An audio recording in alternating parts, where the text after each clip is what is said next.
Alors, je m'appelle Grégory Pascal, je suis le cofondateur de Sensio. On va rentrer un peu dans le détail parce qu'en fait, au départ, j'ai cofondé avec Fabien Potentier il y a une vingtaine d'années une entreprise qui s'appelait Sensio et qui, en 20 ans, a connu un développement assez important et a donné lieu aujourd'hui à un groupe de sociétés. Donc, de la même graine, on a fait 4 branches différentes. L'ensemble des sociétés agrégées font à peu près 22 millions d'euros de chiffre d'affaires. Pour grosso modo 150 personnes, 150 équivalents temps plein. On a également une franchise en Allemagne qui fait une quarantaine de collaborateurs. Mais en fait, on ne raisonne pas avec une logique de groupe, on logique vraiment par société, avec des problématiques de toute nature, je dirais, des problématiques qui ont pu être dans un premier temps de financement. Là maintenant, les boîtes sont rentables, donc on arrive à les développer sur fonds propres. D'international, de recrutement, un gros sujet, effectivement, le recrutement aujourd'hui dans un marché extrêmement pénurique.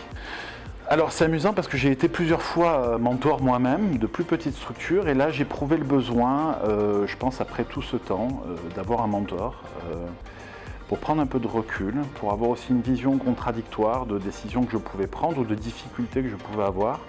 Alors même si j'ai un associé, on s'est bien réparti les rôles et souvent on se retrouve seul finalement, c'est un peu une porte ouverte que de le dire, mais l'entrepreneur se retrouve souvent seul et c'est bien de pouvoir échanger avec un père qui a parfois un parcours très différent, c'est le cas de mon mentor Yves, mais c'est intéressant de voir qu'en fait il y a des substrats qui sont communs et c'est riche de présenter ces problématiques et de pouvoir échanger avec un père sur la façon dont lui l'a traité à un moment donné ou à un autre, il a ses réussites, ses échecs, en toute transparence et en toute franchise.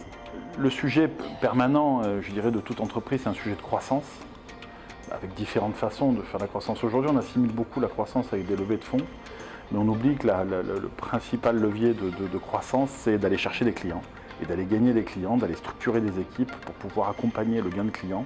Et également, un autre sujet qui est un sujet très important, c'est quand les entreprises franchissent un certain niveau, en fait, il y a des problématiques de middle management, d'organisation, de gouvernance, de ressources.